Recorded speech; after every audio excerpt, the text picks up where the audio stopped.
Assalamualaikum warahmatullahi wabarakatuh. Kembali lagi bersama saya Panji di podcast Ngobrol Bisnis, dan kalian ini bersama saya sudah ada Sena Lubdika ya? Ya. Oh iya, sorry gagal. Lubdika Mahardika. Lubdika, M. Sena Lubdika. Lubdika, M-nya apa? Aslinya Muhammad. Oh, Muhammad. Tapi di akta mah M. Oh. Jadi nama resmi saya M. Sena. M. Sena Lubdika. Lubdika. Mahardika apa ya? Enggak. Oh enggak deh, kok gue ingetnya M-nya itu kali. Sangkanya Mahardika kali ya. Kok gue ingetnya ada M-nya, ada Mahardikanya enggak ya? Sena Lubdika aja ya. Oh, okay. M. Sena Lubdika. DG2LZ Studio.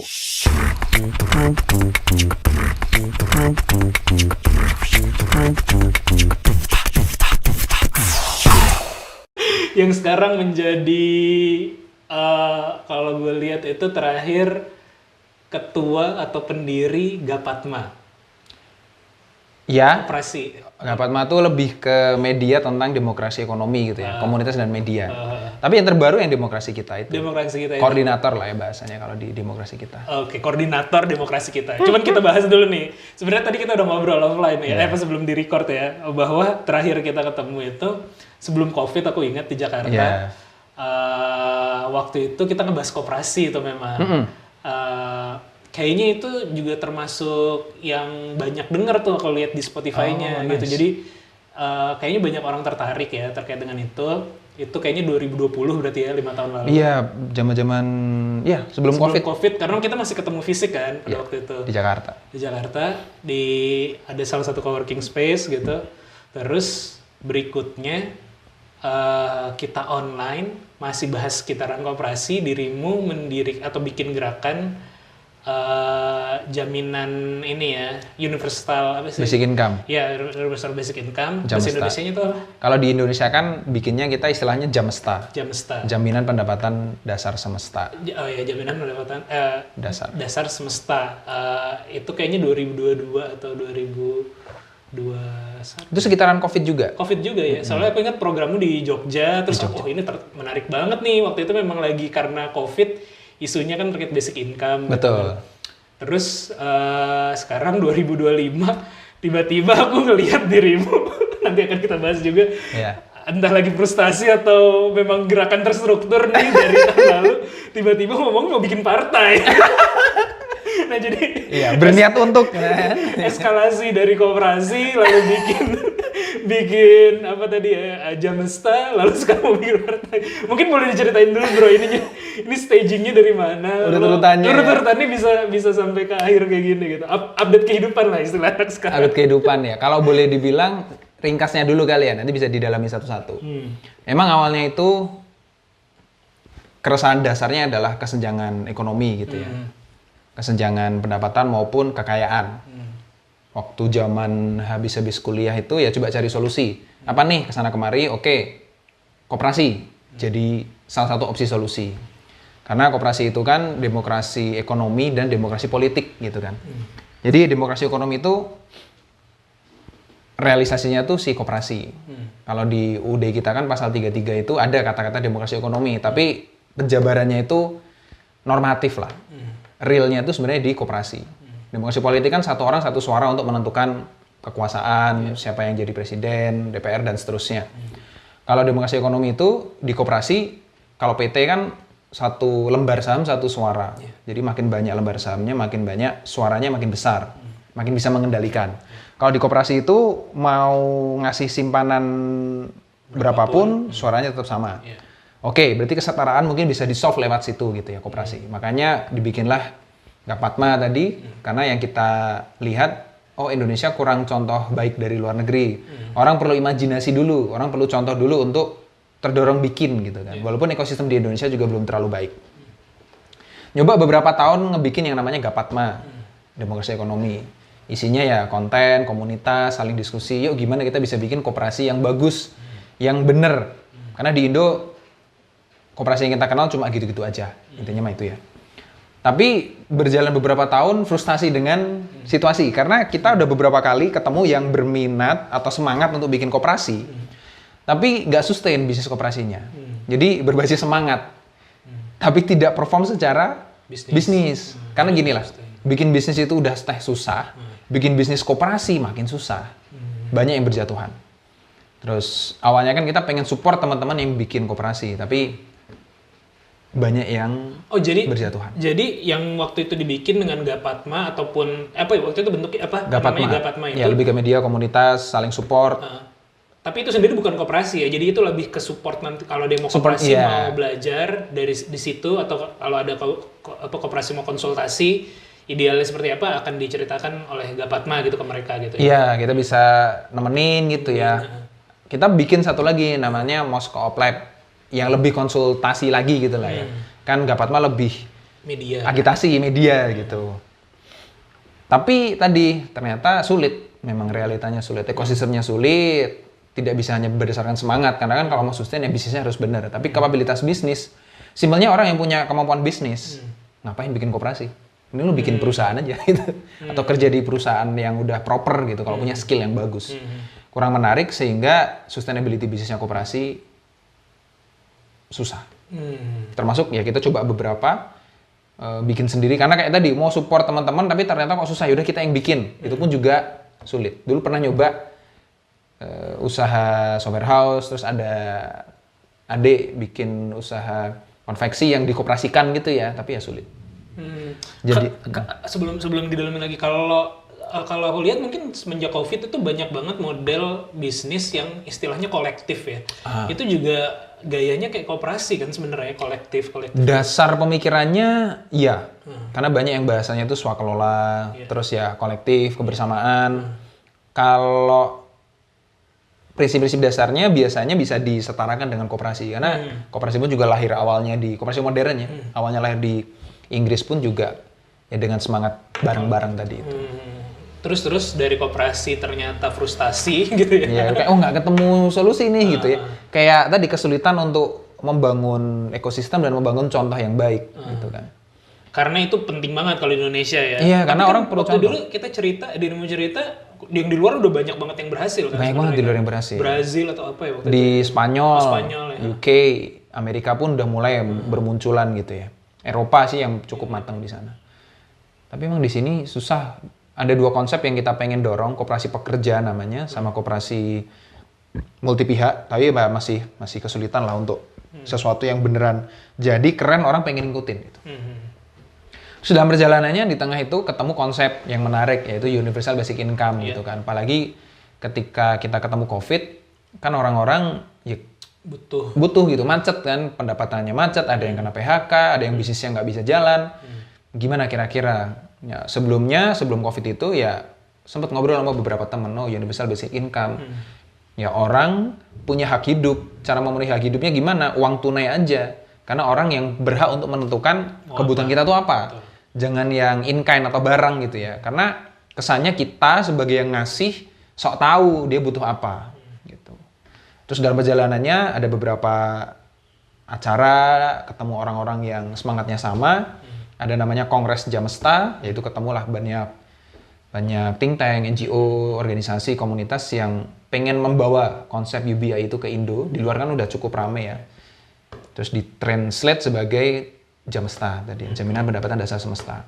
Dicoba bikin pilot di Jogja. Kenapa di Jogja? Ya karena waktu itu rumah saya di Magelang, jadi kan dekat dengan Jogja. Terus Jogja itu sebagai sebuah provinsi itu tidak terlalu besar. Jadi cukup mudah untuk kita mau misalnya mengecek identitas, ngecek lokasi, dan beberapa hal lain yang Jogja enak nih untuk dipilih gitu kan. Iya, waktu itu kan promo juga di sini dan kalau nggak salah aku taruh linknya kalau mau daftar. Iya, bisa daftar dan waktu itu ada donasi publik juga. Nah, berjalan tuh 6 bulan kita beri 25 orang. 500.000 per bulan. Kenapa 500.000? Karena itu dekat dengan garis kemiskinan. Jadi garis kemiskinannya Jogja itu sekitar 500 ribuan. Anggapannya adalah ketika kita kasih itu UBI, si Jamesta tadi, otomatis dia tidak miskin. Gitulah kira-kira. Otomatis nggak miskin gitu kan. Karena Tapi kalau jaminan UBI itu bukannya harusnya bisa hidup dia dengan UBI? Kalau di luar? Idealnya iya. Jadi kayak kalau mau lebih mantap lagi efeknya, itu harusnya mungkin UMR. Iya, UMR. Sempat dibicarakan, apakah mungkin kita ngasihnya UMR, tapi karena budget kita terbatas, dan memang kita pengen piloting dengan resource yang kita punya gitu ya, disepakati udah kita coba dulu garis kemiskinan sekitar 500 ribuan. Kalau UMR kan 2 jutaan berapa gitu ya. Jadi khawatirnya jumlah orangnya terlalu sedikit yang dapat. Kita bisa 500 ribu untuk 6 bulan kepada 25 orang. Lalu ada 75 orang yang kita jadikan kontrol, ya mereka hanya dapat 50 ribuan per 2 bulan, tapi itu lebih ke timbal balik ketika mereka mengisi kuesioner yang kita minta. Kalau yang UBI, mereka mau ngisi kuesioner mau enggak, tetap kita kasih. Gitu. Jadi kayak emang pada dasarnya kan UBI itu tanpa syarat. Udah jalan tuh, udah jadi, lalu disupport oleh teman-teman, ada Mas Yanu, Endar Prasetyo, dia koordinator Indobik. Indobik tuh ya komunitas yang concern tentang basic income di Indo. Dibikin penelitian, ini proper gitu ya, maksudnya penelitiannya tuh Mas Yanu tuh PhD di US, terus dia peneliti BRIN, menggait teman-teman peneliti juga yang ya proper tadi untuk keluarlah hasil risetnya gitu. Jadi waktu sebelum dikasih uang di survei, selama di tengah-tengah ada survei, ketika selesai juga ada survei, dan semuanya diramu. Bisa dicek nanti kalau ada yang mau lihat, ada di online, bisa dicari Jamesta Istimewa Jogja. Ya, nanti ada di ResearchGate ada. Nah, habis itu coba selesai gitu kan. Nah, dari situ dampaknya positif, tapi memang karena angkanya tidak besar dan jumlahnya jangka waktunya tidak terlalu lama, kurang signifikan. Kalau mau lebih strong ya kita harus mengumpulkan lebih banyak uang, orangnya lebih banyak yang dapat dan nilainya lebih besar. Itu setelah ditimbang satu dan lain hal, di stop dulu. Kayak ya kita kapan-kapan lah kita mulai lagi. Tapi sementara cukup. Karena ketika melihat misalnya berapa uang yang dibutuhkan, terus kita mau seperti apa cara memilihnya dan lain-lain, perlu dipertimbangkan lebih matang gitu lah. Terutama masalah fundingnya itu sih ya. Jadi udah itu vakum dulu yang Jamesta, yang Gapatma tadi yang mulai bingung nih mau diapain lagi gitu. Karena kan kita bikin acara tiap tahun namanya Festival Demokrasi Ekonomi.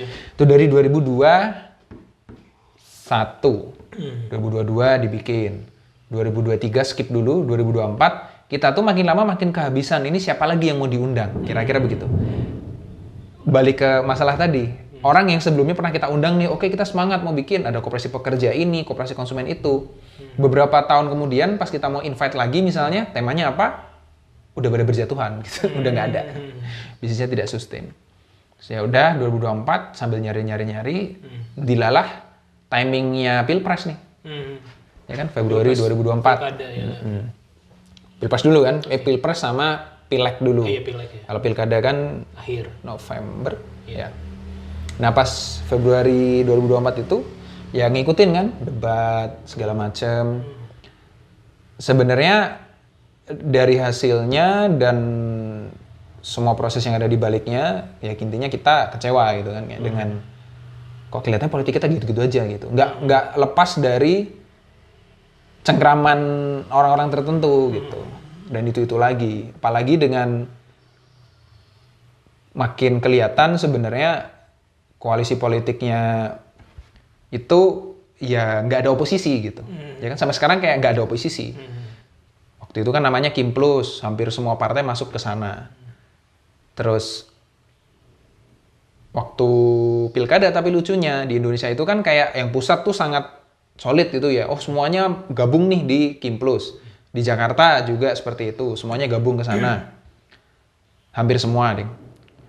Tapi di daerah-daerah itu nggak kayak gitu. Masing-masing. Ya kan partai itu karena di Indonesia nggak punya ideologi yang clear, opsinya cuma dua, nasionalis atau religius. Tapi kalau misalnya memang mereka punya dasar pemikiran yang solid ya, di pusat kerja bareng, berarti harusnya di provinsi begitu, di kota kabupaten begitu. Tapi di Indonesia nggak kayak gitu.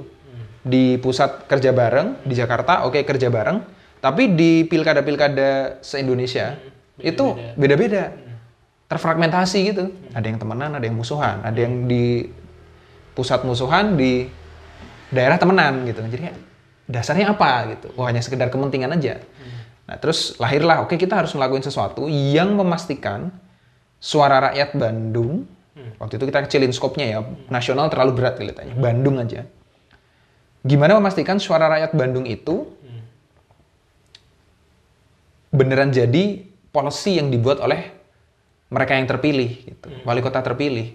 Karena ya saya juga udah lama tinggal di Bandung walaupun bukan asli orang Bandung ya. Dari 2011 berarti kan udah 15 tahun. 14 tahun. Iya, 14 tahun. Di Bandung banyak masalah pelik yang kayak nggak beres-beres gitu. Sampai-sampai warga Bandung menyebut kotanya autopilot. Ya kan udah sangat familiar lah kita dengan situasi itu. Belum wali kota dan sekdanya tuh langganan korupsi kayak ini kota mau diapain itu mau kemana? Dari situ ya coba ngobrol ke sana kemari, mencari bentuk. Nah kita bikinlah suatu program namanya Rebut Pilkada Bandung. Rebutnya dari lagu Halo Halo Bandung. Mari Bung rebut kembali. Kita rebut kembali karena kita pengen Bandung lepas dari autopilot. Tapi lepasnya itu berdasarkan apa yang masyarakat mau. Bukan sekedar ya elit politik yang biasanya ngobrol-ngobrol sendiri, bikin-bikin kebijakan dari antah berantah yang nggak nyambung dengan kebutuhan masyarakat, terus ya jadinya nggak ada perubahan. Itulah kenapa lahir sih ya Rebut Pilkada Bandung itu programnya, terus ya komunitasnya tuh demokrasi kita. Itu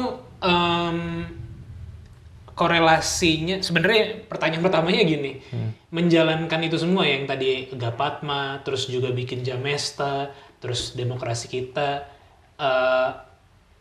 itu menjalankannya kan butuh biaya kan, maksudnya berarti duit pribadi, patungan nama teman-teman. Kalau yang itu iya, kalau yang Gapatma pribadi, karena emang kita nggak banyak keluar biaya sih ya, paling cuma pas acara-acara, tapi kan kalau cuma orangnya dikit-dikit mah bisa lah ya buat makan, buat apa tuh cukup.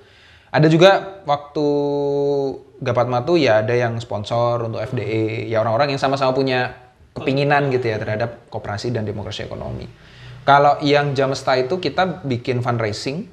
Itu kan untuk, maksudku oke lah fundraising untuk biaya uang yang dikeluarkan. Yang dikeluarkan kan, tapi kalau untuk aktivitas pribadi orang-orang yang ada di dalamnya enggak ada. Paling volunteer ada juga kita duit transport paling. Yang di Jogja tuh ada duit transport untuk. Tapi itu tetap dari pribadi orang-orangnya. Dari. Maksudnya kok energinya ada? Ya kebetulan nggak tahu ya ada yang tertarik dengan idenya, terus ya volunteer. Tapi alhamdulillah setelah dilihat-lihat oh ada nih mungkin buat biaya bensin anggapannya. Kalau yang demokrasi kita ya itu full volunteer. Ketengan gitu. Patungan aja. Patungan aja gitu. Memang ada ya, ada bener. Soalnya aku lihat sebelum yang demokrasi kita maksudnya ya mungkin karena aku juga ya follow dirimu gitu ya, paling nggak aku dapat terpapar info-infonya gitu. Itu kayak apa ya, niat gitu bikin sesuatu, atau misalnya yang dengan Gapatma atau koperasi itu tiap tahun tadi ya, hampir tiap tahun aku selalu ngeliat poster, aduh ini satu kalau aku bikin event aja gitu pasti berapa orang yang terlibat, terus oke lah ngurusin undangan dan segala, bikin poster. Terus itu acara offline online ya? Yang awal-awal online, yang akhir-akhir offline. Nah itu kan berarti butuh tempat, biaya, akomodasi apa segala macam. Jadi aku, nih dia energinya dari mana nih? Energi diri dan juga energi untuk operasional gitu. Berarti memang ada orang-orang yang concern dan berani volunteering tadi ya gitu. Iya emang. Kalaupun transport kan kecil kan, maksudnya bukan kerja gitu. Bukan, iya. Emang kemarahan atau frustrasi itu menjadi energi gitu ya. Karena kan memang ini dihitungnya sampingan ya, kayak tetap ada kerja sehari-hari, ini dikurus ya pas weekend, pas malam, pas pagi gitu ya. Dan kebetulan nemu lingkaran teman-teman yang sama-sama gitu. Kita coba obrolin ini ya kita ajakin, kita tawarin gitu kan. Ini menarik nggak? Resonate nggak gitu ya, beresonansi apa nggak, tapi emang nggak ada duitnya gitu. Dicoba, oh ada. Dan kemarin ya ada tim intinya, ada volunteer yang agak lebih lepas gitu ya, pas demokrasi kita, oh menarik pada mau. Karena rasa frustasinya minimum buat orang-orang Bandung kalau balikin ke demokrasi kita ya, udah cukup menahun ya. Iya. Capek gitu sebenarnya, gini-gini baik gitu kan. Jadi energi itu perlu wadah. Nah beberapa ketangkep dengan apa yang kita coba lakukan. Oke. Nah apa tadi mau? Dan tahun ya itu kan karena namanya Rebut Pilkada Bandung sebenarnya selesai waktu pilkada selesai Novemberan. Tahun ini, nah kita lagi menyusun kan rencananya gimana. Apalagi melihat perkembangan di nasional juga, berbagai demo terjadi, berbagai isu muncul. Kelihatannya perlu disusun rencana yang lebih niat lagi untuk bahkan skalanya 5 tahun lagi gitu. Kemarin kan 6 bulan dari Mei sampai November 2024. Gongnya memang pemilu. Iya, pilkada. Pilkada. Nah, ini kita lagi mikir gongnya adalah pemilu yang 2029. I see. Oke, pertama ngebahas rebut pilkada tadi ya, Jamesta ada outputnya, paper dan segala macam, gerakannya berhasil. Kalau mau diduplikasi, butuhnya adalah bensin lah ibaratnya. Iya, sebenarnya bensin. Itu bensin kayak gitu. Terus sekarang kemarin rebut pilkada Bandung, namanya rebut pilkada Bandung ya, rebut pilkada Bandung.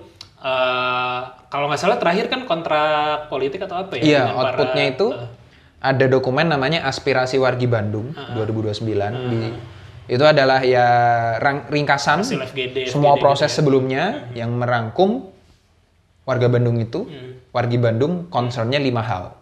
Nah, 5 hal ini alhamdulillahnya kita ada satu sesi namanya Rembuk Wargi dan Walkot. Ini acara rame-rame sih, nggak cuma Demokrasi Kita ya, ada banyak organisasi lain yang bergabung di Festival Pilkada Bandung waktu itu.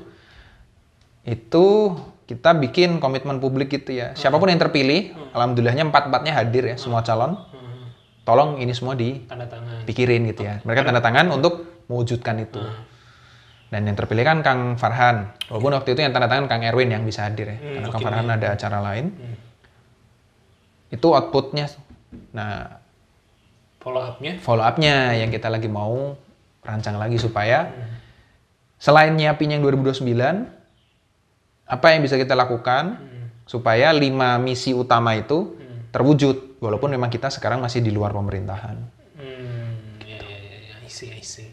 Iya, lalu berarti PR-nya adalah itu ya untuk follow up, lalu juga tadi ada keresahan bahwa pengen, kalau aku ngelihat screenshotanmu itu di Instagram itu kan, aku belum baca sih full tulisannya itu ya. Cuman kan kamu bilang bukan lagi saatnya reaktif dan gimana? Iya, bukan saatnya reaktif lawan. Tapi proaktif rebut. Nah, ya. Jadi kata menarik sih menurut gue ya. Kata kuncinya ya. Kata kunci itu tuh. Jadi penjelasannya tuh gini, kalau kita bicara demo itu kan sebenarnya reaktif. Istilahnya kan kita bayangin kebijakan itu bisa kita letakkan di 3 kotak. Gitu. Kotak pertama itu kita setuju dengan suatu kebijakan. Kotak kedua itu kita ya nggak apa-apa. Kayak dilakuin nggak apa-apa, enggak juga nggak apa-apa. Tapi ya monggo gitu ya. Kotak ketiga, ada kebijakan yang kita jangan dong, kita nggak mau ini terjadi. Demo itu kan sebenarnya ketika ada suatu kebijakan yang masuk kategori jangan untuk banyak orang. Mereka akan cukup tergerak untuk turun ke jalan, protes secara online maupun offline. Demo itu reaktif. Tadi, karena ada kebijakan yang aneh, rencana kebijakan yang aneh, kita dengar, baru kita bereaksi. Dan itu bahasanya yang saya hidungkan adalah lawan. Ya kan? Karena, kenapa lawan? Karena awalnya ini mau dibikin, tapi tolong dibikin nggak jadi. Itu reaktif lawan. Nah, tapi harus mulai digeser cara pikirnya itu ke proaktif rebut. Proaktif itu artinya bukan kita nunggu pemerintah merencanakan sesuatu yang jelek baru kita lawan, baru kita bereaksi, tapi kita bareng-bareng coba mendefinisikan dunia yang kita mau tuh kayak gimana. Pemerintah seperti apa yang kita mau, kebijakan seperti apa yang kita mau. Jadi perbanyak pembahasan mengenai kebijakan atau paket kebijakan yang setuju, yang kita sama-sama mau. Sampaikan pemerintah dan rebut ini dalam arti demo itu sebenarnya dengan situasi yang terjadi akhir-akhir ini kelihatan bahwa efektivitasnya menurun. Nggak ada yang dengar di pemerintahan atas gitu. Kalau kita ngomongin DPR itu nggak ada yang oposisi kan. Demo itu biasanya berfungsi, salah satu fungsi utamanya kalau kita bicara ke policy ya, ada oposisi atau ada wakil rakyat yang memanfaatkan demo tersebut sebagai alasan untuk ngomong ke yang lain, hey, kebijakan kita yang ini tuh nggak bagus karena banyak yang demo, tolong di-adjust atau tolong diubah atau tolong digeser. Tapi ketika situasinya, contoh yang RUU TNI kemarin ya, semuanya kan approve, nggak ada yang menolak di fraksi itu. Jadi ya, hasil akhirnya gitu ya. Iya. Jadi waktu hari terakhir jam berapa? Rapat pagi jam 9 atau jam 10 itu datang setuju ya, udah setuju semua. Nggak ada yang menolak satupun. Nah itu menunjukkan bahwa tadi demo itu biasanya akan jadi makanan untuk oposisi melawan. Gitu. Kayak, hey rakyat, nggak ada yang mau. Dan membuat si oposisi nanti naik reputasinya di masyarakat kan. Sehingga di siklus pemilu berikutnya mereka dapat suara lebih banyak. Tapi dengan situasi yang koalisinya sangat kuat nih, si Kim Plus ini ya, at least di nasional ya, sangat solid nih mereka. Demo ini secara efektivitas mengubah policy agak turun. Walaupun bukan berarti demo harus berhenti. Karena kalau ada demo dan ada perang hashtag, rame-rame di sosmed gitu ya, minimal kita menjaga kewarasan. Maksudnya kita nggak gila sendiri bahwa ini yang nolak gua doang nih. Nggak, yang nolak banyak. Gitu. Itu tetap perlu dilakukan. Nah, tapi tadi kita perlu proaktif. Kita bersama-sama mendefinisikan dunia seperti apa yang kita mau, kebijakan seperti apa yang kita mau, plus rebut. Nah, kita harus terjun ke elektoral. Yang, at least aku lihat ya, kebanyakan orang ya tadi, melihat bahwa masuk ke dunia elektoral, maksudnya jadi presiden, kepala daerah, legislatif, itu kotor. Maunya tetap di luar.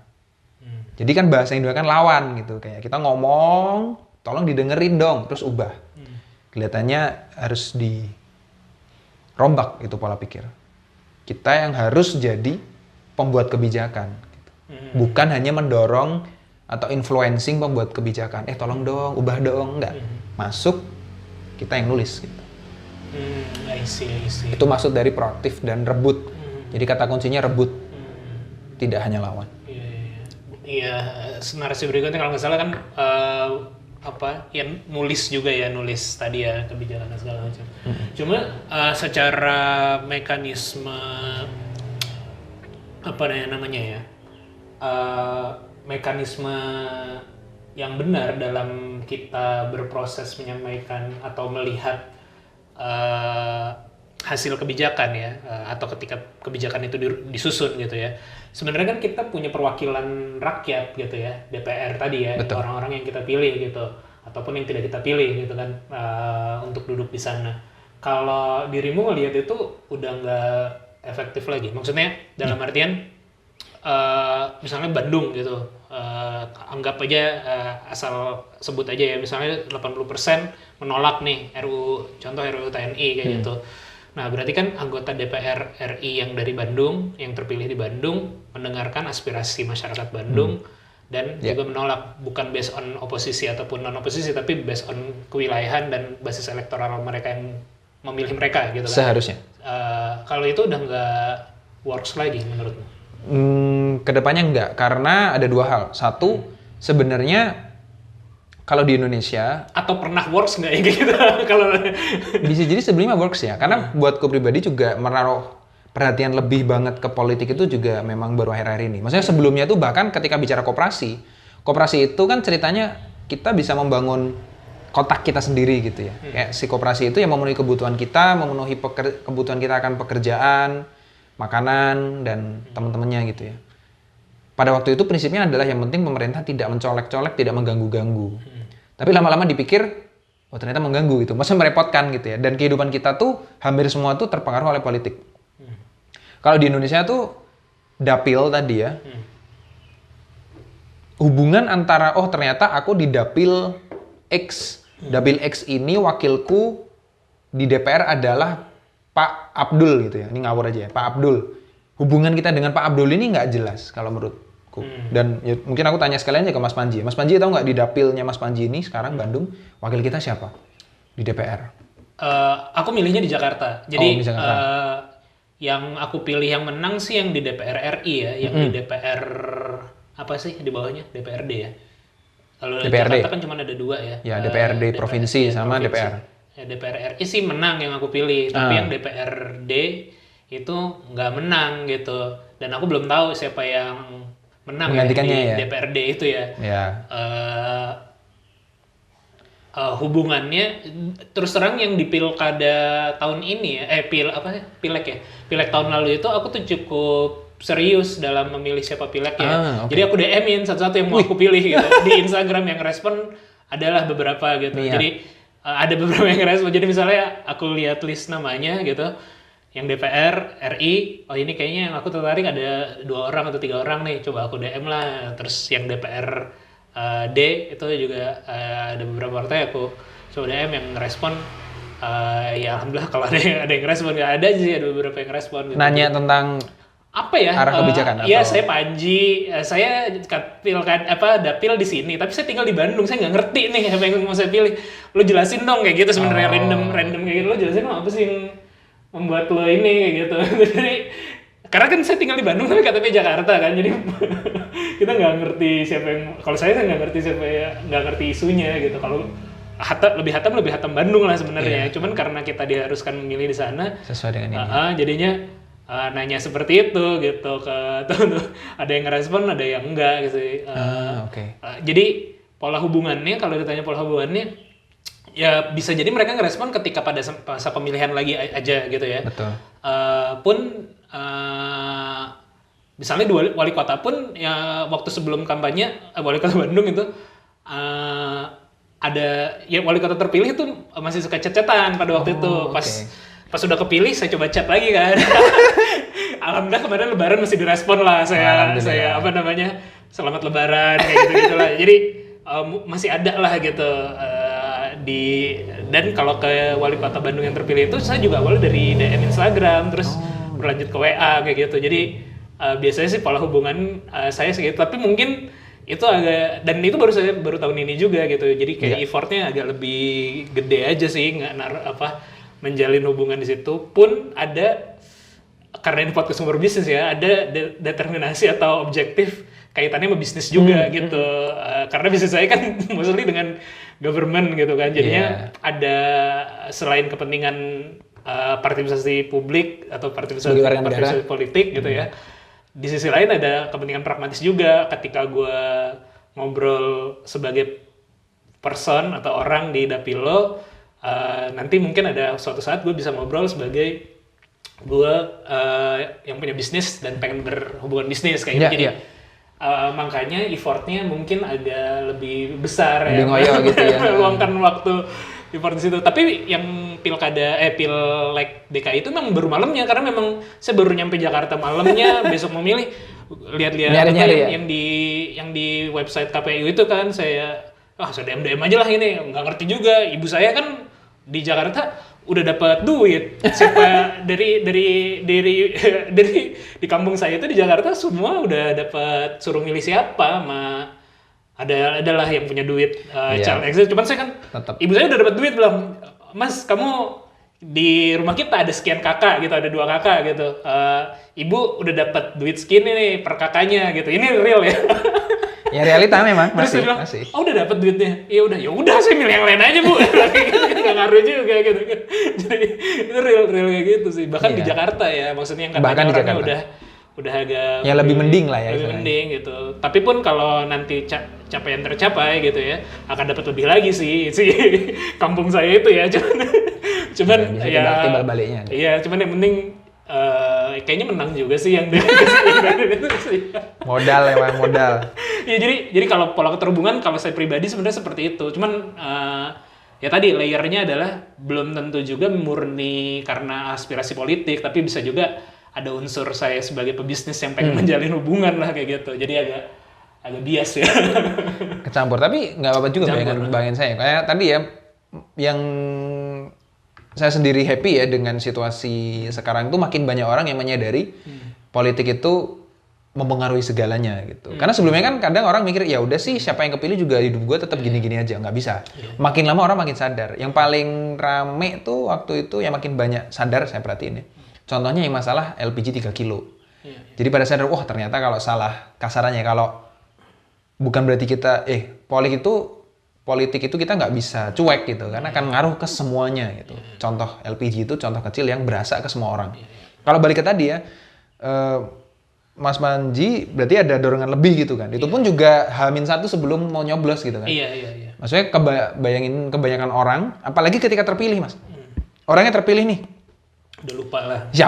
Siapa kalau misalnya memang nyoblos, minimal mungkin ada kenal. Tapi kalau bukan yang kita coblos terus dia menang, apakah kita tahu sebenarnya kalau mau ngomong ke dia itu lewat mana?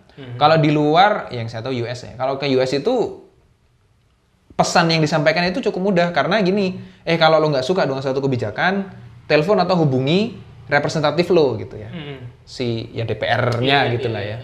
Itu tuh hal yang sangat lumrah. Jadi mereka nanti ya ada tim memang menerima komplain, menerima masukan dari konstituennya kan bahasanya. Tapi bayangan saya di Indonesia itu hal yang belum normal terjadi. Maksudnya ya tadi kalau ditanya, oke misalnya sekarang ada concern terhadap suatu kebijakan. Siapa DPR yang mewakili Mas Panji? Kontaknya mana? Ngomongnya lewat mana? Isinya seperti apa kan? Betul. Nggak tahu ya. Itu satu. Jadi jalurnya setelah kepilih, kita mau komunikasi atau menyampaikan keresahan kita ke si wakil lewat mana? Dan tanggung jawabnya gimana? Maksudnya tersampaikan dan diolah apa enggak? Atau cuma masuk ke email yang nggak pernah dibuka misalnya? Atau WA yang nggak ada admin? Atau WA adminnya cuma, oh ya terima kasih sudah menyampaikan. Lalu nggak ada follow up. Yang kedua adalah udah muncul naga-naganya bahwa transparansi proses legislasinya itu minim. Ya tadi balik ke contoh RUU TNI yang dikebut, padahal nggak masuk prolegnas, terus ya terkesan dipaksakan gitu ya. Itu baru awal-awal berkuasa gitu. Gimana nanti makin ke belakang. Belum ada antrian RUU lain yang ya tidak kalah problematik gitu ya. Jadi dengan dua hal tersebut, plus 3 ya, nggak ada oposisi. Kan terakhir kalau nggak salah Bu Mega udah ngobrol sama Pak Prabowo, udah ketemu foto ya. Tidak ada oposisi, 1. 2, mekanisme legislasi yang tidak transparan.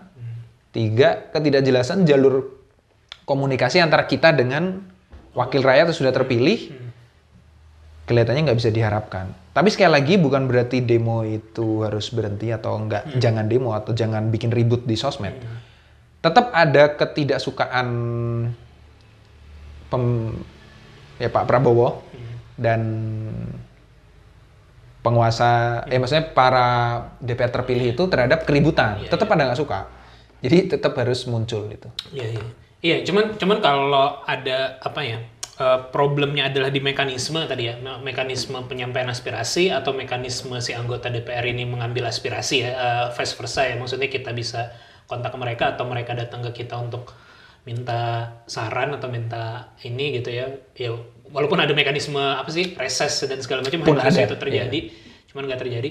Cuman ketika solusi dari dirimu adalah kita harus masuk ke sana, lalu nanti misalnya terpilih, kalau mekanisme itu nggak ada, bukannya itu juga akan terjadi lagi gitu. Jadi ya nggak, yang memilih misalnya dirimu nanti jadi anggota legislatif gitu, atau tim siapa dari gerakan demokrasi kita yang terpilih, nanti akan terjadi lagi yang kayak gitu. Sebenarnya kalau kita mau benerin sebenar-benarnya, itu tuh memang perlu dibuat aturan yang memaksa semua, ini kan ngomongin DPR dulu kali ya, semua anggota DPR atau DPRD untuk yang melakukan penarikan aspirasi yang memang lebih terbuka, lebih kelihatan follow up-nya, jalurnya lebih mudah ditemukan gitu ya, bukan seperti yang sekarang. Ketika itu sudah menjadi sebuah aturan, artinya kan sudah ada carrot and stick-nya. Kalau nggak ngelakuin ada konsekuensi, kalau ngelakuin berarti ada ya suatu apresiasi. Kalau memang sudah sampai di tahap bisa merubah aturan tersebut, bagus. Tapi kalau nanti ternyata misalnya ya belum bisa sampai level sana, artinya misalnya orang-orang yang kita endorse itu hanya minoritas, beberapa orang dulu. Ya beberapa orang inilah yang akan memberikan contoh tanpa perlu dipaksa oleh aturannya yang ada gitu. Jadi kita akan go beyond aturan gitu. Karena menurut kita seharusnya begini, ini yang akan kita lakukan. Tapi yang akan melakukan hanya orang-orang yang mau gitu kan, yang mau. Yang anggota DPRD atau DPR lain ya karena tidak wajib, ya dia lakukan dengan cara yang lama. Tapi dengan contoh ini, ya harapannya adalah bisa memberikan efek ya kontras gitu. Bahwa ternyata bisa loh. Dengan metode yang seperti ini bagus, saya didengar, saya lebih mudah menghubungi versus cara yang bare minimum. Nanti efeknya, sebenarnya memang mekanisme efek jerahnya, mungkin jeleknya ya. Efek jerah dari apapun yang terjadi ketika sudah di posisi legislatif atau eksekutif itu adalah 5 tahun lagi. Terpilih lagi apa enggak? Cycle feedbacknya terlalu lama sebenarnya 5 tahun tuh. Tapi ya dengan sistem yang ada ya sudah. Karena kalau memang bahkan kalau kita bicara idealnya banget itu ya, yang kita rubah itu bukan cuma sekedar mekanisme. Contoh lagi ya DPR dan DPRD untuk menyerap suara dan mengolah suara gitu. Bahkan mekanisme politik secara umum, pemilu secara umum, parpol harus bagaimana itu juga perlu dirombak. Karena kalau boleh disalahin ya, siapa yang bisa disalahin dengan situasi kita yang seperti ini, itu parpolnya. Parpolnya nggak punya landasan yang jelas. Idealnya kan begini, misalnya kita punya suatu keresahan terhadap suatu hal di kota kita atau di negara kita gitu ya. Kita bisa dengan mudah, idealnya kembali lagi, oh saya peduli dengan apa yang gampang ya, sampah gitu misalnya. Sampah ini nggak pernah beres-beres nih. Terus dia bisa memilih partai mana yang kira-kira platform kebijakannya itu relevan atau cocok dengan pandangan saya. Oh ternyata partai X. Bisa jadi, oke, partai X akan saya dukung di DPRD, kota, di pemilu, gubernur misal, atau di presiden. Karena platform kebijakannya jelas, saya cocok dengan itu. Oke, saya dukung. Tapi sayangnya hal itu tidak terjadi. Jadi sekarang kita juga nggak tahu mau ngomong ke siapa kan ketika ada suatu keresahan atau suatu aspirasi yang pengen kita sampaikan. Nah, parpol ini ya tadi, kalau boleh ditunjuk yang salah siapa nih, parpol, karena banyak fungsi yang tidak mereka lakukan. Iya sih, kalau apa namanya, kalau ke dasarnya ya kaitannya juga sama yang tadi, kenapa di pusat bisa berkoalisi tapi di daerah enggak, karena nggak punya apa kontras pemikiran ya. Ya nggak ada dasar kebijakan yang kalau di pusat misalnya, oh kita sepakat karena kita sama-sama cocok dengan zero waste misal. Ya kalau di pusat cocok dengan zero waste, masa di lokalnya berseteru gitu ya. Nah, ketika tidak ada dasar yang jelas, makanya benar-benar berbasis kepentingan aja. Siapa bisa temenan sama siapa, di atas temenan di bawah musuhan, atau di atas musuhan di bawah temenan. I see. Padahal ceritanya kalau berbasis, mungkin ideologi terlalu lebay ya, berbasis ya kebijakan yang mau dibawa seperti apa, ya mau dari atas sampai bawah tuh selaras. Oke. Partai Waras ya namanya. Waras, iya. Kepanjangannya apa? Warga dan Rakyat Sipil. Warga dan Rakyat Sipil ya. Iya, Waras. Karena yang lain nggak waras. Nggak mau nyebut ya, tapi begitulah. Iya, cuma kan kalau dirimu sudah mempelajari sampai teknisnya, maksudnya dalam kaitan ketika mau bikin sesuatu kan kita mekanismenya seperti apa, sudah mempelajari itu atau seperti apa? Sudah coba dibaca-baca aturan-aturan yang terkaitnya dan ya coba ngobrol sama orang-orang yang tahu sebenarnya pendirian parpol itu kayak gimana, seribet apa gitu ya kalau benar-benar bikin parpol baru. Makanya sebenarnya kalau bicara teknis taktisnya akan di permukaan dulu untuk sekarang. Karena bisa jadi peraturannya dirubah. Karena biasanya UU Pemilu itu berubah 2-3 tahun sebelum pemilu berikutnya.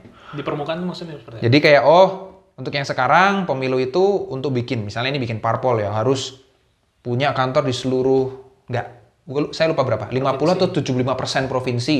Dan di dalam situ harus punya sekian persen kota kabupaten dan anggotanya minimal berapa, bla bla bla. Kebayang susahnya gitu ya. Kayak di permukaan kita tahu, bikin parpol baru ini nggak semudah itu. Banyak yang perlu berjibaku logistik, duit, apa segala macem, waktu untuk bisa jadi partai yang berkompetisi di elektoral. Itu pun belum tentu berhasil ya kan. Betul. Kayak banyak yang nggak masuk di legislatif, nggak masuk Senayan kan. Bahkan partai lama kayak P3 nggak masuk, PSI nggak masuk, apalagi banyak lah yang nggak masuk kayak Gelora, Partai Buruh nggak masuk. Dengan semua uang, tenaga, sumber daya manusia yang dikeluarkan pun belum tentu kejadian. Jadi bikin partai itu masuk sebagai satu kartu gitu ya. Untuk bertarung di kompetisi elektoral, tapi bukan berarti satu-satunya cara sebenarnya. Itu kita pegang sebagai kartu. Nanti tadi, ketika aturan barunya keluar, untuk 2029, mungkin 2027 paling ada aturan baru. Nah, kita ikutin cara main di situ dan kita lihat apakah bikin partai baru itu masih menjadi opsi, atau kita pakai cara-cara lain. Contoh, misalnya kita mau masukin calon kepala daerah. Kalau memang independen masih bisa, itu yang kita pakai. Independen berarti kan tidak perlu bikin partai baru kan. Ya udah bikin independen di Kota Bandung, independen Kota Cimahi misal. Kalau misalnya kita punya tenaga ya. Tapi kita tuh rencananya 2029 fokus ke Kota Bandung.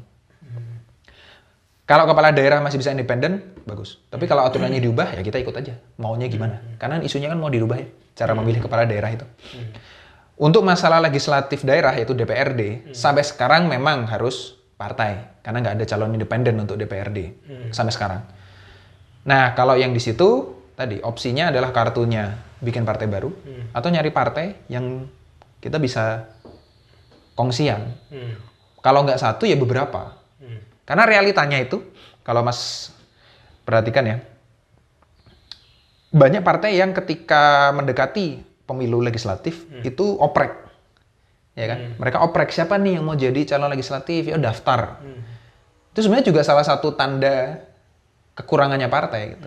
Kaderisasi mereka internal tuh nggak jalan berarti, nggak optimal. Karena realitanya mereka sampai harus nyari calon baru untuk memenuhi kursi-kursi calon legislatif dia. Kalau mereka kaderisasinya benar ya ngapain oprek? Harusnya orang masuk dari awal, berkegiatan di dalam, terus dia masuk kartu suara gitu. Surat suara kok, kartu suara, surat suara. Jadi kita akan ikutin aturannya mainnya gimana, proper aja gitu ya. Kalau untuk yang anggota legislatif, antara tadi bikin partai baru, atau kita bekerja sama dengan partai yang melihat bahwa oke, kita perlu tenaga lebih gitu ya. Bisa satu, bisa dua, bisa berapa. Yang penting calonnya mau mengendorse apa yang kita siapkan sebagai paket kebijakan. Jadi kayak tadi yang kita bikin waktu 2024 kan ada aspirasi wargi Bandung 2029, itu ada 5 misi. Nanti menuju 2029 kita akan bikin lagi, update gitu kan. Apakah masih sama masalahnya atau beda. Nanti itu kalau para calon legislatif ini atau partai ini mau didukung oleh apa yang demokrasi kita sudah bangun gitu ya, kayak ya teman-teman komunitas, teman-teman ya masyarakat sipil lah ya. Yang harapan kita bisa grassroots gitu. Nggak ada duit sih. Maksudnya ya, ini volunteer berbasis bantingan gitu ya, udunan gitu. Tapi ya demi Bandung yang lebih baik. Harapannya sih di titik itu kita punya cukup daya ungkit untuk menawarkan kepada para parpol. Lo memang punya tiket, lo memang punya legalitas untuk boleh nyalonin orang. Tapi isi orang-orangnya dan kebijakan yang diangkat siap nggak? Kalau nggak siap ya kita barengan aja gimana gitu. Jadi kayak kita nebeng mobilnya, tapi isinya kita yang isi. Gitu. Isinya kita yang isi. Kebijakannya, poin-poin yang disampaikan, kita supply. Timbal baliknya adalah ya kita ngobrol balik ke warga Bandung, Bapak Ibu sekalian, untuk calon-calon yang ini bisa di-endorse nih gitu ya. Karena dia bersedia mewujudkan poin A, B, C, D, E. Sudah ada kontrak politiknya. Itu contoh ya. Pada dasarnya pengen dibalikin lagi, jangan bikin kebijakan yang nggak nyambung. Atau jangan bikin kebijakan yang ngadi-ngadi gitu. Balikinlah ke aspirasi warga, karena masalah utamanya tadi kan, tugas utama untuk memetakan, mengolah, dan merumuskan keresahan masyarakat menjadi paket kebijakan itu yang bolong. Kita pengen memastikan itu ada, walaupun memang tanpa perlu menjadi partai politik. Harapan kita sih 2029 ada cara-cara yang bisa kita pakai tanpa menjadi parpol. Karena parpol itu kita nggak ada parpol kota, kita nggak ada parpol, cuma Aceh doang yang boleh ya, parpol provinsi itu pun. Jadi kalau mau bikin parpol, at least dengan aturannya sekarang, itu benar-benar harus langsung se-Indonesia. Dengan resource kita yang pengen kita fokusin ke Bandung dulu sebagai contoh, semoga jadi contoh sukses. Effort untuk bikin partai baru yang se-Indonesia, tapi kita hanya menyerang Bandung terasa mubazir ya, lebay gitu. Jadi, tapi baik lagi, makanya untuk taktis, teknis persisnya kita akan tunggu aturan yang baru, kita akan menyesuaikan. Tapi selama itu belum muncul, yang pasti kita perlu nunjukin bahwa kita pantas untuk diberi kepercayaan itu. Gitu. Pantas diberi kepercayaan untuk nunjukin bahwa oh kita yang bisa mendengarkan suaranya masyarakat, kita yang berada di sisinya warga. Kita bisa meramu keresahan dan aspirasi mereka menjadi paket kebijakan yang make sense. Karena kita tadi udah komunikasinya nggak terhubung, jadi masyarakat merasa tidak didengar. Kebijakannya seringkali aneh atau tidak nyambung dan tidak berbasis evidence atau expertise gitu ya. Kita pengen menjaga keresahan aspirasi warga mah nggak mau. Mengeluh aja nggak apa-apa. Tugasnya masyarakat, wargi itu mengeluh. Silakan. Kan biasanya orang ngomong kritik harus pakai solusi. Enggak. Sedih-sedih aja, kritik-kritik aja. Yang bertugas membuat solusi ya orang-orang yang paham, yang capable. Itu yang kita pertemukan. Itu yang kita lakukan kemarin untuk memunculkan si dokumen aspirasi wargi Bandung. Keresahan warga dibenturkan dengan kepakaran orang-orang yang memang capable, sehingga ketemu tuh. Kepakarannya tidak menara gading kan, jadi tajam, ada yang diselesaikan, lalu itu dibuat menjadi policy yang mungkin dilakukan. Itu yang mau kita tawarkan. Plus, awalnya kan gini, jadi ada teori politik yang nyebut sebenarnya kalau masyarakat sipil itu mau mengubah tatanan negara atau pemerintahan gitu ya simpelnya, itu ada 3 metode. Metode yang pertama namanya politics of influence. Metode yang kedua itu politics of substitution. Metode yang ketiga itu politics of occupation. Kita tuh paling sering melakukan politics of influence. Influence itu ya memengaruhi masyarakat, memengaruhi negara melalui apa? Demo, policy brief kalau di think tank atau NGO, kampanye-kampanye online, diskusi-diskusi publik. Itu influence. Influence itu artinya ya saya masyarakat sipil, kamu negara, ya kita bertugas di ranah masing-masing, saling memengaruhi aja. Gitu. Ini politics of influence. Demo pun termasuk politics of influence. Karena pada dasarnya ya kita memengaruhi pemerintah untuk mengubah kebijakan dia kan. Tapi penanya tetap di pemerintah, palunya mah di negara tetap. Kedua itu politics of substitution. Jadi kita mensubstitusi peran yang seharusnya dilakukan oleh negara. Jadi memenuhi kebutuhan kita sendiri dengan cara kita sendiri. Contohnya tuh ya koperasi. Atau kalau familiar sama Subak di Bali, itu kan warganya yang mengelola airnya sendiri. Terus donasi, zakat, itu kan masyarakat yang saling memenuhi kebutuhan masing-masing. Itu politics of substitution. 3, politics of occupation. Nah ini maksudnya adalah ya orang-orang yang sebelumnya bergerak di civil society, masyarakat sipil, masuk ke dalam institusi negara melalui kompetisi elektoral. Jadi ceritanya itu demokrasi kita pengen menuju politics of occupation.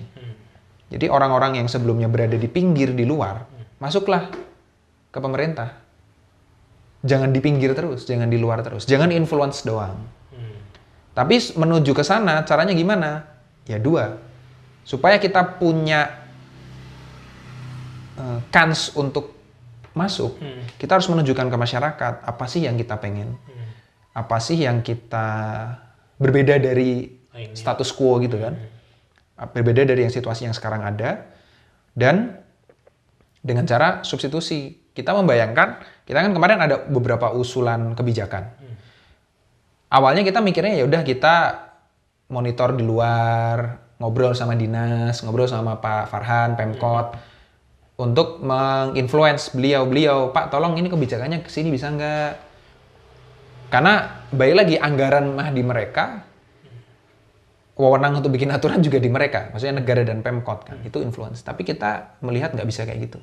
Kita perlu masuk ke substitut, artinya ya udah peduli amat, mau didengar apa enggak, kita akan melakukan apa yang kita usulkan, tapi dengan sumber daya yang kita miliki, gitu.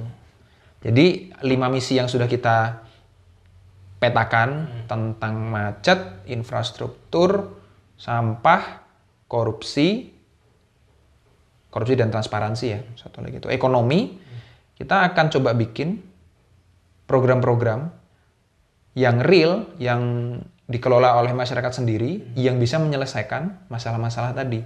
Walaupun perlu diingat juga sumber dayanya kan terbatas. Tapi minimal kita menunjukkan bahwa ini loh cara yang benar. Ini loh yang bisa menyelesaikan masalah kita. Mbok dilihat lalu ya di scale dengan sumber daya yang lebih proper gitu. Itu yang mau kita lakukan. Kalau disimplify intinya adalah kita pengen tadi ya menyadarkan banyak orang supaya yuk masuk, jangan di pinggir karena sudah situasinya tidak memungkinkan untuk kita tetap di pinggir. Hanya memengaruhi dari luar. Tapi cara untuk mencapai ke sana gimana? Ya kita tunjukkan dengan sumber daya yang kita miliki solusi-solusi yang memang benar menyelesaikan masalah kita bersama. Sehingga kita punya bukti bahwa apa yang kita usulkan berhasil. Ya ditambah tetap influence masyarakat maupun influence negara. Kalau ada yang mau dilakukan, walaupun kita masih di luar kekuasaan. Iya, itu jadi opsi yang menarik sih. Maksudnya memberikan, kalau premis awalnya adalah karena tidak ada lagi oposisi, lalu dengan apa yang mau dilakukan, bahwa memberi opsi, misalnya yang seharusnya dilakukan oposisi lah. Kalau yang seharusnya dilakukan oposisi kan biasanya apa ya bahasanya, if I do it, I will kayak gini gitu kan. Jadi misalnya terkait dengan isu TNI, sekarang pemerintah melakukan seperti ini, harusnya kalau saya yang ini saya akan melakukan seperti ini gitu. Di tataran kebijakan. Dan juga kalau spesifik di Kota Bandung tadi, 5 tadi bahkan bukan sekedar nanti opsi kebijakan yang akan dilakukan oleh Demokrasi Kita atau Partai Waras ini, tapi juga bahkan aktivasinya ya terkait dengan kegiatan transportasi yang mau gue lakukan sekarang seperti ini nih, kalau yang lain seperti yang sekarang ada gitu kan. Jadi memberikan kontras itu ya. Betul, kontras. Yang satu tetap di tataran kebijakan. Oh, pemerintah harusnya begini, begitu. Di tataran kebijakan. Omon-omon lah ya, omon-omon. Tapi nggak cuma itu, bener kata Mas. Berarti nanti keluarnya berupa, kalau yang kebijakan itu alternatif dokumen atau apa gitu, atau tulisan kayak gitu lah paling nggak ya? Kalau yang kebijakan, ya ada yang bentuknya dokumen, ada yang bentuknya kumpul bareng gitu lah. Anggap sebagai raport gitu. Kita mereview misalnya 3 bulan sekali, 6 bulan sekali review dari semua yang sudah kita kemarin usulkan versus realita kebijakannya pemerintah, gimana nih, sinkron nggak? Ya kita undang juga kepala-kepala dinas kalau beliau bersedia ya, dan Pak Farhan untuk Pak, situasinya begini, menurut kami harusnya begini, tapi kebijakannya dibangun seperti ini, gapnya seperti ini, gimana nih supaya gapnya memendek? Itu secara yang omon-omon gitu ya. Tapi di luar itu kita juga akan cerita, Pak, kita coba nih dengan sumber daya yang kita punya, dengan lingkaran yang kita punya, komunitas-komunitas yang terlibat, warga-warga yang berinisiatif, bisa kok Pak, ternyata ada hasil yang baik nih, A, B, C. Jadi fungsinya tuh satu, harapannya adalah outcome-nya pemerintah mendengar dan bahkan sebelum kita masuk kebijakannya berubah, tapi plus membangun reputasi koalisi kita ini, koalisi waras ini, yang belum tentu nanti jadi parpol ya, belum tentu. Koalisi waras ini bisa menjadi harapan masyarakat banyak. Oh, mending kita dukung nih kelompok gitu. Tapi ya itu menarik banget sih apa proses yang mau dilakukan. Tapi kalau aku ngelihat dari orang luar ya, sebenarnya itu juga banyak dilakukan yang lain kan sebenarnya, dengan mungkin cara dalam konotasi mungkin lebih soft lah, tidak di awal premisnya mau masuk ke parlemen dulu gitu, tapi sebagai organisasi masyarakat saja yang mau kita lakukan ini gitu. Dan itu banyak banget dilakukan oleh, misalnya dulu banget sebelum Kang Emil jadi wali kota atau jadi gubernur kan, dia memakai kendaraan kreatif BCCF. Ya, kreatif forum kayak gitu, atau juga Anies Baswedan sebelum jadi apa-apa dia punya gerakan-gerakan massa yang gerakan masyarakat yang dia memberikan opsi tadi dengan Indonesia Mengajar, dengan misalnya banyak lah kayak gitu, artinya sudut pandang dia jika dia ya dia tidak bilang jika dia yang nanti melakukan di kebijakan, tapi dia opsi yang kedua tadi tuh apa sih substitut tadi itu ya. Langsung lakuin Gue gitu. kalau ya dia nggak bilang kalau gue jadi menteri pendidikan sih, cuman pendidikan ideal di kata gue adalah ya ini yang pinter-pinter, bukan jadi second layer, third layer yang jadi guru, tapi yang dari first layer university jadi guru di daerah-daerah dong, biar ngeliat situasi dan segala macam. Misalnya ide awalnya kayak gitu. Benar. Itu mereka lakukan tanpa ada punchline akan jadi partai atau akan Betul. dia mencalon, dan itu jatuhnya jadi lebih soft gitu. Nah, kalau yang dirimu lakukan kan klaim dulu, walaupun aku belum baca tulisannya, jangan-jangan tulisannya di akhirnya adalah yang tadi dijelasin gitu. Cuman kan di kalimat awalnya kita harus jadi menulis ya masuk dan menulis kayak gitu kan. Jadi tidakkah itu akan lebih hard gitu ya untuk dibawa dibanding hard selling lah ya ibaratnya, ataupun bahkan partisipasi orang-orang yang tadinya sudah terlibat di demokrasi kita atau gerakan-gerakan sebelumnya, jadi wah partai mah ujung-ujungnya pasti akan sama juga kayak gitu, atau sudah miss dulu karena ya mau nggak mau kita udah sadar gitu bahwa ya tadi yang dirimu sebut terlalu lebay atau terlalu besar effortnya hanya untuk Kota Bandung misalnya di target awal gitu, jadi udah ini dulu gitu. Dan pun secara stigma umum masyarakat kalau klaimnya ini jadi alternatif partai itu udah jadi Antipati duluan gitu. Kecuali mungkin partai sosmed ya kan. Lucu-lucuan atau apa gitu ya. Jadi menurut lu gimana, dan apakah yang kemarin itu beneran terpikirkan atau reaktif nih? Balik lagi nih kan statement awalnya reaktif dan lawan,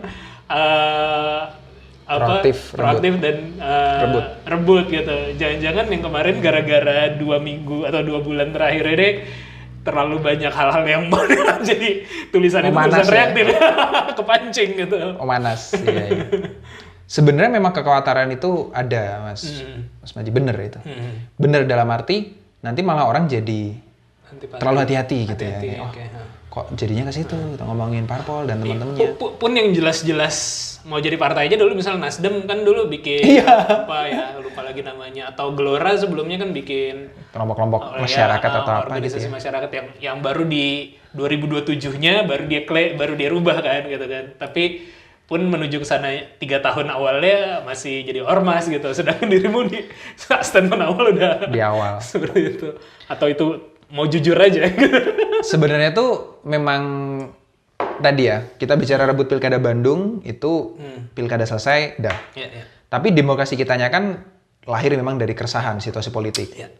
Dan ya salah satu pendirinya kan Alia, dia emang S2-nya komparatif politics gitu ya, dan ngulik di Indonesia, ngulik tentang pilkada di Indo, situasinya kayak gimana. Jadi sebenarnya pemikiran bahwa tadi problem utamanya adalah sistem politik dan demokrasi kita. Kalau di pinpoint lagi tuh parpolnya gitu kan. Itu adalah analisis yang sistemik gitu. Melihat oh ini masalah utamanya. Ketika bicara Bandung waktu itu kita melihat ya udah minimal yang kita bisa lakukan sebelum pilkada gitu kan. Setelah itu selesai 3 bulan ke belakang ini sambil mencari jati diri sebenarnya. Oke, kita mau gimana? Demokrasi kita. Pernah diobrolin beberapa hal, oh maunya ke sini, maunya ke situ. Tapi nggak eksplisit, kita perlu memasukkan orang ke politik elektoral. Nggak secara eksplisit. Kita memang kepikiran-kepikiran aja gitu, tapi nggak, emang iya gitu ya, itu opsinya kah? Pakai itu satu-satunya opsi, atau kita ya tetap seperti NGO atau think tank yang lain aja gitu, bikin policy brief, rekomendasi, ngobrol dengan pemerintah, berbarengan dengan dinas gitu ya. Tapi betul setelah beberapa minggu terakhir ini situasinya tidak kondusif gitu ya. Melihat opsi-opsi yang ada semakin tidak efektif secara policy. Jadi di Demkit itu kita tujuannya adalah yang penting real policy-nya berubah. Bukan yang penting ya. Tujuan utamanya adalah real policy-nya berubah. Metode yang kita pilih itu hitungannya metode. Yang penting policy-nya berubah. Apapun. Real policy, ya apapun. Kasarannya apapun, yang penting real policy. Real policy itu artinya ya menjadi perda, menjadi perwal, menjadi masuk ke budget APBD gitu ya. Kalau enggak, ya itu hanya enggak beneran jadi kebijakan. Awalnya kita tadi pengennya di luar aja.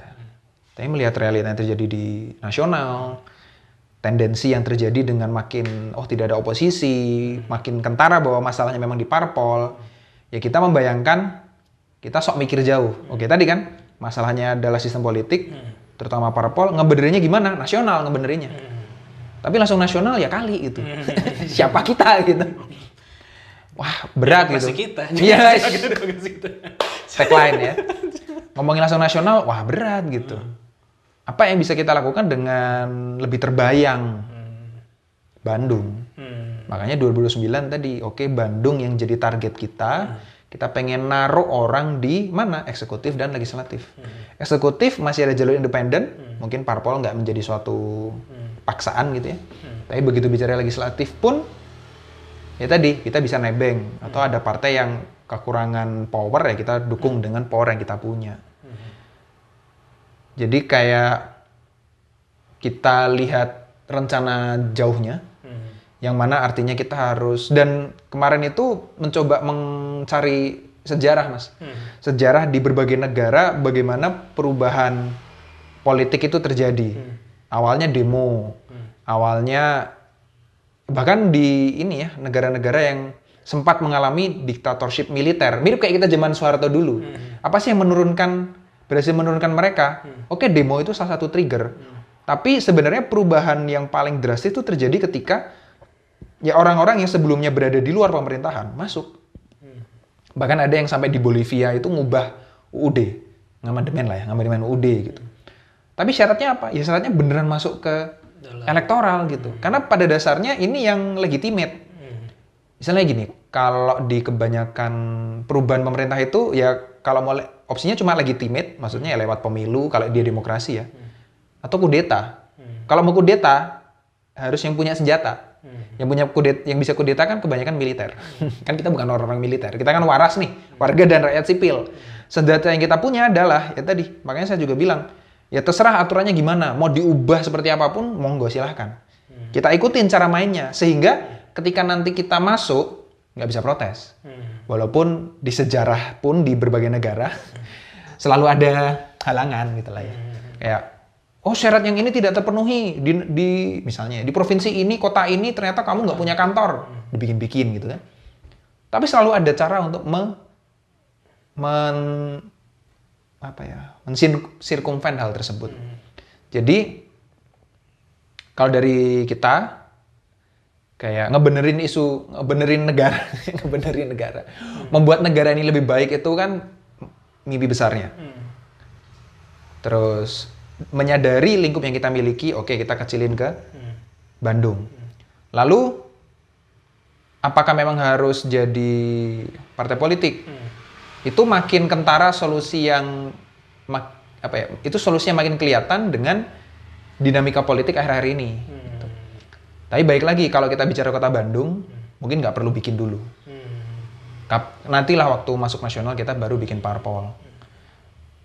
Plus daripada sok-sokan nggak parpol, terus nanti parpol juga gitu. Ya mending dari awal kita cerita. Parpol adalah salah satu metode. Kita lihat dinamikanya nanti.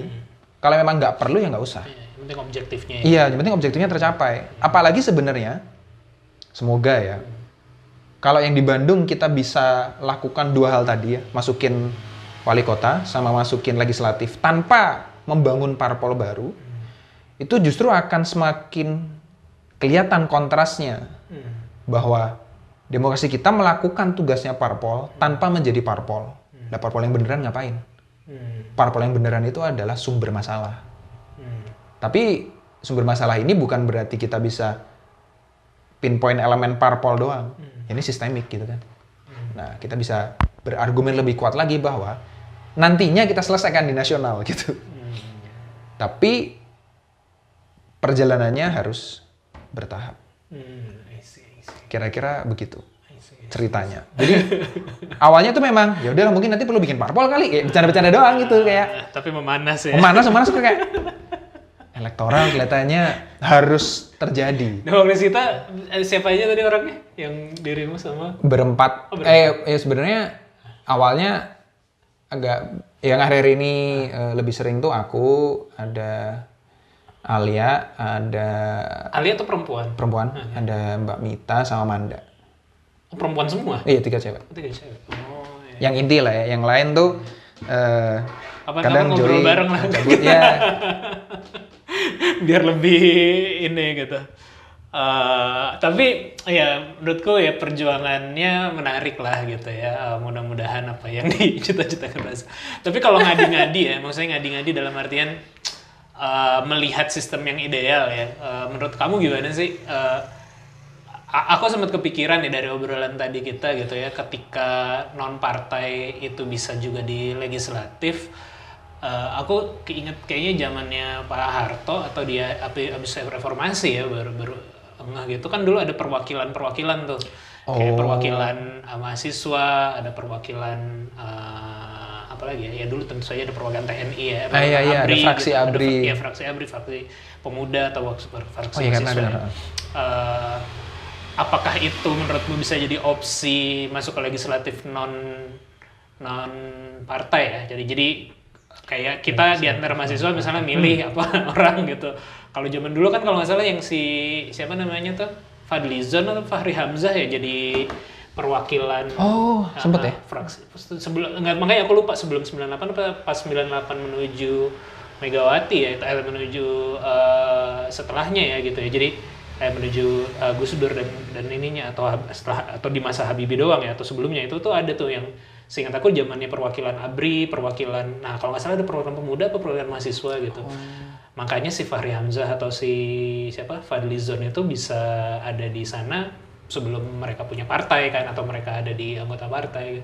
Apakah itu bisa jadi opsi atau ada bayangan-bayangan opsi ideal lagi di luar sana yang pernah kamu lihat non parpol yang bisa ada di legislatif ya? Karena seingat aku, kalau yang buat aku diingatan itu doang sih yang pernah ada gitu di Indonesia. Kan gak ada partai ABRI kan, tapi ada perwakilan ABRI gitu, fraksi ABRI.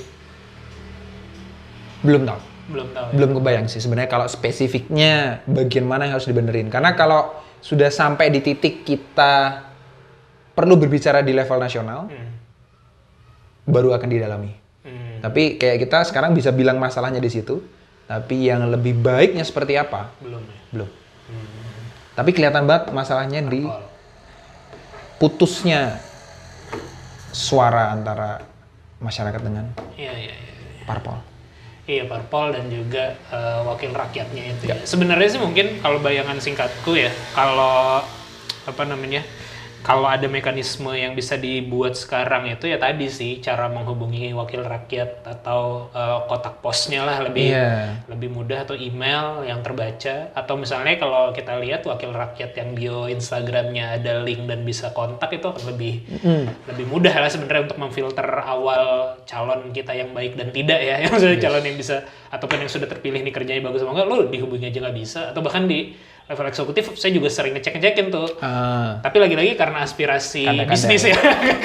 Jadi ini bupati ada kontaknya bisa gua hubungi. Kalau misalnya bupati atau ini tidak ada kontaknya, ya berarti dia mau dikontak aja enggak gitu. Nggak terbuka, ya nggak terbuka.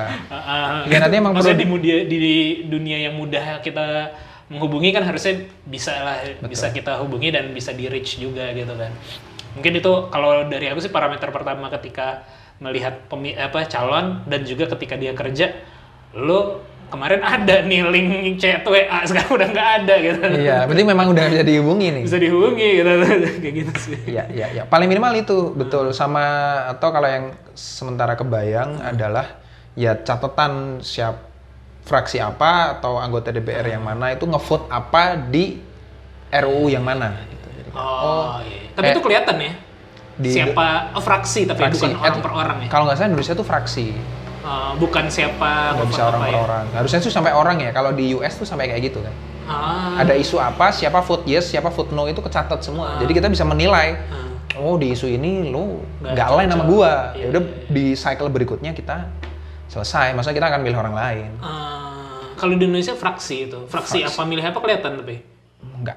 Oh nggak kelihatan juga? Setauku nggak. Oh, cuman hasil akhir aja ya? Ya, jadi bisa memang diperbaikannya yang prosedural seperti itu. Tadi kan kayak dicatat siapa ngomong apa atau siapa ngubah apa. Atau tadi ada jalur-jalur resmi yang bisa Jalur dimonitor, clear.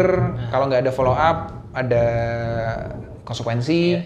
Itu secara prosedural keterkaitan atau komunikasi antara masyarakat konstituen dengan anggota DPR-nya atau si kepala daerahnya atau eksekutifnya.